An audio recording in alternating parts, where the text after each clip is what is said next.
बिस्मिल्लाहिर्रहमानिर्रहीम। रमज़ानुल मुबारक का जो रोज़ा होता है उसमें जो औरतें हैज़ या निफास से हैं, माहवारी की हालत में हैं, या बच्चा पैदा होने के बाद जो औरत नापाक रहती है इस हालत में है, तो वो रोज़ा कैसे रखेगी, उसके लिए रोज़े का क्या मसला होगा, मुकम्मल तफसील एक एक जुज़ आपके सामने बयान करूँगा पूरी तफसील के साथ। उसके साथ साथ और भी बहुत सारे मसाइल, जैसे इन लोगों के लिए यानी ये हैज़ निफास वाली औरत के लिए खाना पीना करना कैसा है रमज़ान में, उसके अलावा दवाई खा के हैज़ निफास का खून वगैरह बंद कराना ये कैसा है, एक एक जुज़ पे बहस करते जाऊंगा इंशाअल्लाह।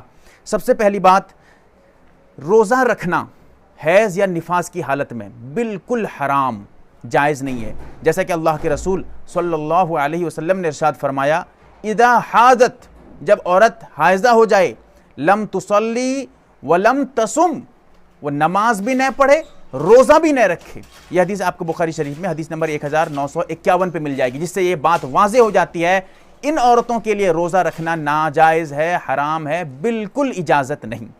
दूसरी बात कि फिर उनके लिए क्या मसला बनेगा, क़ज़ा करेंगी या नहीं, उसके लिए हदीस में आता है, हज़रत आयशा सिद्दीक़ा रज़ियल्लाहु तआला अन्हा इरशाद फरमाती हैं, अल्लाह के रसूल सल्लल्लाहु अलैहि वसल्लम इरशाद फरमाते हैं, हज़रत आयशा नकल करती हैं कि फ़यअमुरुना बिक़ज़ाइ सौम, जो हमारा रोज़ा छूट जाता था अल्लाह के रसूल हमें हुक्म दिया करते थे कि उन रोज़ों की क़ज़ा रखो, यानी उस रोज़े को फिर बाद में रखो।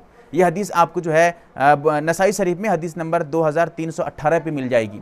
इससे क्या पता चला, जो रोज़ा हैज़ या निफास की वजह से छूट जाएगा उस रोज़े को फिर बाद में रखना ज़रूरी है, क़ज़ा करना ज़रूरी है। दो मसला हल हुआ। तीसरा मसला, इसको भी ज़रा समझिए। एक औरत वो पाक थी, रोज़ा रख रही थी, अचानक से दिन में उसको हैज़ शुरू हो गया। अगर रात में शुरू हुआ है तो वो अलग बात है, वो तो नापाक हो गई, रोज़े से थी ही नहीं, वो तो मसला ही अलग है, कोई उसका ताल्लुक नहीं यहाँ अभी इस मसले से, क्योंकि तो रात में जब हो तो रात का वक्त तो रोज़े का वक्त है ही नहीं। लेकिन अगर रोज़े के टाइम में हैज़ आ जाए, जैसे सुबह सादिक से लेकर गुरूब शम्स तक, सूरज के डूबने का जो वक्त है, दोनों का इनका जो बीच का वक्त होता है, यानी दोनों का जो वक्त होता है शुरू से लेकर आखिर तक रोज़े का वक्त, इसमें अगर वो हायज़ा हो जाए, हैज़ या निफास शुरू हो जाए, अब उसका रोज़ा नहीं होगा। अब वो रोज़ा जो रोज़ा रखी हुई थी, रोज़े की हालत में थी, उस रोज़े का कोई एतबार नहीं होगा, फिर उस रोज़े की क़ज़ा बाद में करेगी। इसी तरह आगे और जितना रोज़ा छूटेगा उसकी भी वो क़ज़ा करेगी। एक मसला ये था। दूसरा मसला ये है कि एक औरत थी, नापाक थी, हैज़ या निफास की हालत में थी, अब दिन में किसी वक्त उसका खून बंद हो गया, हैज़ या निफास रुक गया, अब उसके लिए क्या मसला है?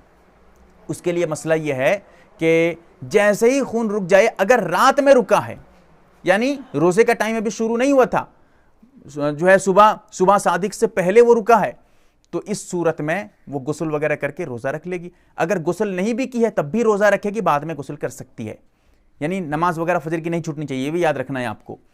अब समझिए, अगर दिन में वो पाक हो जाए तो फिर क्या मसला है? दिन में अगर वो पाक हो जाए तो उस दिन का भी रोज़ा उसका नहीं होगा, नहीं रोज़ा रख सकती। लेकिन हाँ, इतना ज़रूरी है कि उस रोज़ा जो जिस दिन वो पाक हुई थी, रोज़ा तो नहीं हुआ उसका, लिहाजा क़ज़ा भी करेगी। अब रही ये बात कि खाने पीने का क्या मसला बनेगा, ऐसी औरत खा सकती है या नहीं खा सकती, क्या मसला है? मसला ये है, अगर औरत पहले से जो है पाक थी फिर नापाक हो गई है दिन में, या फिर वो हालत हैज़ में थी, रोज़ा चल रहा है उसका, यानी रोज़े का अय्याम चल रहे हैं लेकिन रोज़ा नहीं रखी है, इस सूरत में वो खा सकती है, पी सकती है, कोई हर्ज नहीं, पेट भर के भी खा सकती है, लेकिन छुपा कर खाना है, खुले आम दिखाकर सबको नहीं खाना है। इससे लोगों के जहन में ये बात बैठ जाएगी कि लगता है ये औरत रोज़ा नहीं रखती है, ये दीनदार औरत नहीं है, एक तरीके से बदगुमानियां पैदा हो जाएगी, इसीलिए छुप कर खाए, खुले आम न खाए, पेट भर के भी खा सकती है। रही वो औरत जो नापाक थी, दिन में किसी वक्त पाक हो गई, अब उसके लिए क्या मसला है? उसके लिए मसला यह है कि वो अब नहीं खा सकती, क्योंकि रोज़ा रखने की अहलियत पैदा हो गई है। रोज़ा तो नहीं होगा उसका उस दिन का जब दिन में पाक हुई है, लेकिन रात में पाक हुई तो रोज़ा रखेगी, जैसे मैंने बता चुका है आपको। लेकिन अगर दिन में पाक हुई है, अब उसके लिए रोज़ा भी नहीं होगा और वो खाएगी पिएगी भी नहीं, बिल्कुल रोज़ेदार की तरह इफ्तारी तक वैसे ही रहेगी, यानी सूरज के डूबने तक, यानी रोज़ा जब इफ्तार करते हैं जो वक्त आता है उस वक्त तक बिल्कुल रोज़ेदार की तरह रहेगी वो। अगर वो औरत जो है दिन में 9 बजे 8 बजे वो पाक हो गई, तब भी उसका रोज़ा नहीं हुआ, लेकिन वो चाहेगी अरे दिन भर फिर कैसे करूंगी, मैं तो रोज़ा नहीं है, मेरा रोज़ा नहीं होगा, खा पी सकती हूँ, नहीं खा सकती। उस औरत के लिए खाना पीना जायज़ नहीं। मसला बहुत बारीकी है, न समझ पाएँ तो उलमा से पूछें, वो आपको साफ साफ बताएंगे, बहुत बारीकी मसला है। रही ये बात कि अगर कोई औरत रमज़ान के महीने के लिए रोज़ा रखना चाहती है, वो चाहती है कि मैं दवाई वगैरह खा के हैज़ निफास को रोक दूं, फिर उसके बाद रोज़ा रखूं, ये जायज़ है लेकिन मुनासिब नहीं है। क्यों?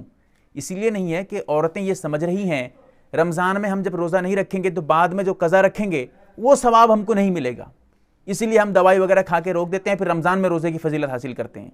याद रखिएगा, ये सोच आपकी गलत है। अगर इस मजबूरी की वजह से आपका रोज़ा छूट गया था रमज़ान का, हैज़ निफास की वजह से, तो फिर अगर आप बाद में उस रोज़े की कज़ा रखेंगी तो आपके सवाब में कोई कमी नहीं होगी। जो सवाब आपको रमज़ान में मिलता वही सवाब बाद में भी मिलेगा। इसीलिए ज़रूरत क्या है दवा खाने की? दवाई खाने से नुकसान भी होता है, दूसरी बीमारियां भी पैदा होती हैं, इसीलिए दवाई का इस्तेमाल न करें। लेकिन उसके बावजूद अगर कोई औरत दवाई खा के हैज़ निफास को रोक देती है और वो रमज़ान का रोज़ा रखती है, तब भी उसका रोज़ा हो जाएगा। रोज़े से इसका मतलब ताल्लुक नहीं है कि रोज़ा नहीं होगा, ऐसा करने से रोज़ा हो जाएगा। ये मसला समझिएगा। मैंने तफसील के साथ मसले की वजाहत की है, न समझ पाएँ तो बार बार सुने। ये भी होता है, एक मरतबा आदमी समझ नहीं पाता है, वो फिर कहता है यार क्या बोले, मैं समझ नहीं पाया। बार बार सुने, इंशाअल्लाह बात समझ में आ जाएगी। एक एक जुज़ मैंने बयान किया है। अल्लाह ताला हमें अमल की तौफीक अता फरमाए और सही समझ अता फरमाए। आमीन या रब्बल आलमीन। MARB दीनी मालूमात चैनल को सब्सक्राइब करें और घंटी वाले निशान को जरूर दबाएं ताकि हमारी हर नई वीडियो आप तक पहुंचती रहे। वीडियो को लाइक और शेयर जरूर करें और हमारी हर वीडियो आप अपने चैनल में डाल सकते हैं। नीज हमारे साथ व्हाट्सएप पर जुड़ने के लिए आप अपना नाम और मुकम्मल एड्रेस के साथ ऐड लिखकर मेरे व्हाट्सएप नंबर 8908939343 को मैसेज करें।